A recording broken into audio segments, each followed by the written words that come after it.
Baik, bismillahirrahmanirrahim. Assalamualaikum warahmatullahi wabarakatuh.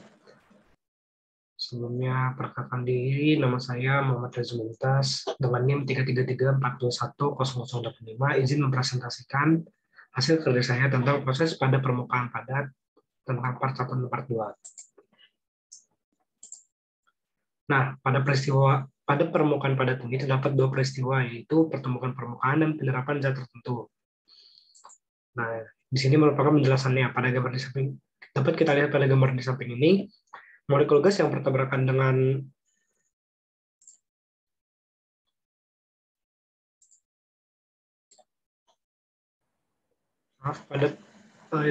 melanjutkan pada gambar di samping ini terdapat molekul gas yang bertabrakan dengan permukaan dapat dimisalkan layaknya bola pingpong itu akan memantul dan tak menentu di atas deruknya. Misalkan, nah molekul itu dapat kehilangan energi saat memantul, tetapi berkemungkinan akan lepas dari permukaan sebelum kehilangan energi kinetik yang cukup untuk berperangkap. Nah, lalu sebuah kristal tumbuh sebagai molekul atau ion menumpuk di permukaannya. Bidang kristal yang berbeda tumbuh pada tingkat yang berbeda, dan permukaan yang tumbuh paling lambat mendominasi penampilan kristal. Di mana dapat dilihat bahwa meskipun wajah horizontal tumbuh paling cepat, dengan sendirinya dari keberadaan dan wajah yang tumbuh lebih lambat bertahan. Nah, setelah itu kita akan membahas tentang visisorpsi dan chemisorption. Nah, interaksi van der Waals antara adsorbat dan substrat. Interaksi semacam itu memiliki jangkauan yang paling panjang tetapi lemah, dan energi yang dilepaskan ketika partikel tervisisor memiliki order besar. Yang besarnya ini sama dengan entalpi kondensasi. Agar molekul tetap terikat pada permukaan, jadi energi yang dilepaskan pada pengikatan perlu dihamburkan dalam beberapa cara. Nah, lalu molekul atau atom yang lalu chemisorption. Molekul atau atom yang menempel pada permukaan dengan membentuk ikatan kimia atau biasanya ikatan kovalen dan cenderung menemukan situs yang memaksimalkan bilangan koordinasinya dengan substrat. Entropi chemisorption ini sangat jauh lebih besar daripada physisorption, dan nilai-nilai khas berada di wilayah 200 kJ per mol. Nah, lalu kita akan membahas tentang teknik eksperimental. Yang pertama, mikroskopi. Nah, dalam mikroskopi ini ada yang namanya istilah SPM atau Scanning Probe Microscopy. Scanning Probe Microscopy adalah kumpulan teknik yang dapat digunakan untuk mencitrakan dan memanipulasi objek sekecil atom pada permukaan. Nah, terdapat salah satu versinya ini merupakan Scanning Tunneling Microscopy atau biasa disingkat STM, di mana jarum platinum rhodium atau tungsten dipindai melintasi permukaan padatan penghantar. Ketika ujung jarum dibawa sangat dekat ke permukaan, elektron-elektron mengalir ruang perantara. Seperti gambar yang tertera pada angka mikroskopi di sini.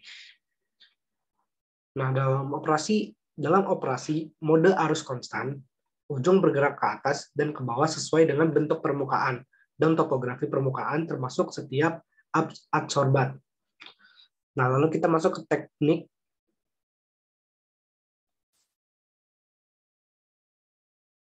di sini ada kesalahan. Maksudnya yang kedua ini adalah teknik ionisasi.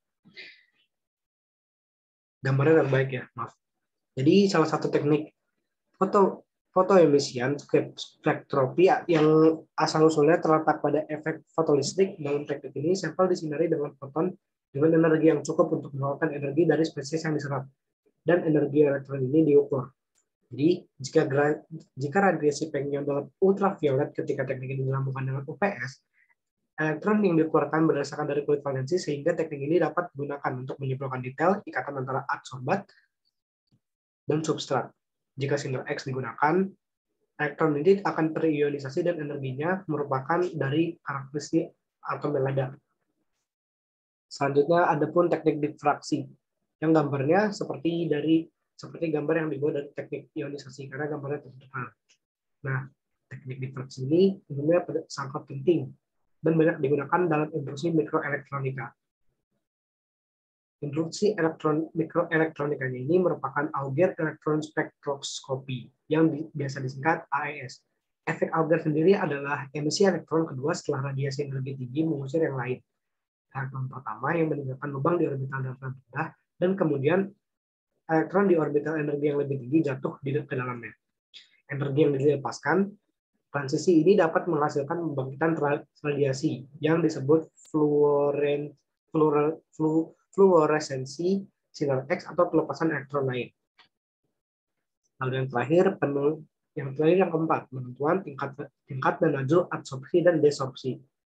Nah, teknik umum untuk mengukur laju proses pada permukaan adalah dengan memantau atau memerhatikan atau melihat laju aliran gas yang masuk dan keluar dari sistem.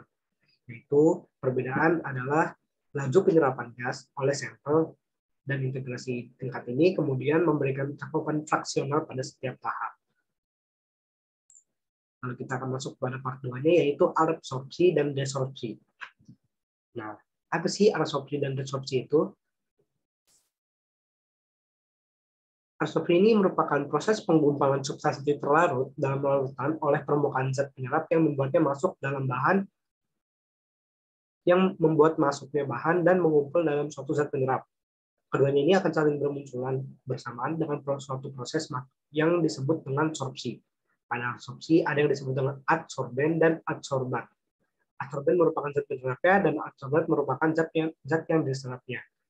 Apabila gas atau uap bersentuhan dengan permukaan padatan yang bersih ini, maka suatu gas akan terabsorpsi pada permukaan padatan tersebut. Permukaan padatan itu disebut sebagai adsorben, sedangkan gas atau uap disebut sebagai adsorbat yang telah dibahas sebelumnya. Semua padatan dapat menyerap gas atau uap pada permukaan. Banyak gas yang terabsorpsi yang bergantung pada suhu dan tekanan gas serta luas padatan. Lalu terdapat yang namanya istilah isoterm adsorpsi. Nah, isoterm adsorpsi merupakan fungsi konsentrasi zat larut yang terserap pada zat padat. Zat padat terhadap konsentrasi larutan. Nah, isoterm adsorpsi ini terdapat 3 jenis, yaitu isoterm Langmuir yang persamaannya seperti yang terdapat di bawah ini. Nah, dalam isoterm Langmuir ini secara teoritis menganggap bahwa hanya monolayer gas yang terabsorpsi. Selain itu, adsorpsi melalui zat yang terlokalisasi, yaitu sekali absorpsi molekul ini tidak dapat bergerak di sekeliling permukaan padatan. Selain pernyataan yang telah disebutkan tadi, isoterm ini juga menunjukkan bahwa panas absorpsi delta H tidak bergantung pada luas permukaan yang ditutupi oleh gas. Selanjutnya terdapat isoterm Freundlich. Isoterm di sini persamaannya ditentukan secara empirik dengan asumsi bahwa penyerapan terjadi secara multikomponen. Persamaan ini dapat diturunkan dari absorpsi zat padat dalam air atau solid aqueous system, yang persamaannya dapat kita lihat seperti di bawah ini. Lalu yang terakhir, isoterm BET. BET ini merupakan Brunauer, Emmet, dan Taylor. Nah, pada isoterm ini, persamaan yang telah saya cantumkan cenderung mengembangkan persamaan dari isoterm Langmuir, sehingga dapat digunakan untuk adsorpsi multimolekuler pada permukaan padatan yang bentuk persamaannya seperti ini. Dan yang terakhir kita akan membahas desorpsi. Desorpsi merupakan proses pelepasan kembali ion atau molekul yang telah berikatan dengan dua gus aktif pada adsorben. Salah satu contohnya merupakan larutan H2SO4 untuk mendesorpsi adsorbat pada adsorben karbon aktif. Mungkin berikut materi yang dapat saya rangkum atau yang dapat saya buat pada penjelasan kali ini. Apabila ada kesalahan, saya mohon maaf. Mungkin sekian. Wassalamualaikum warahmatullahi wabarakatuh.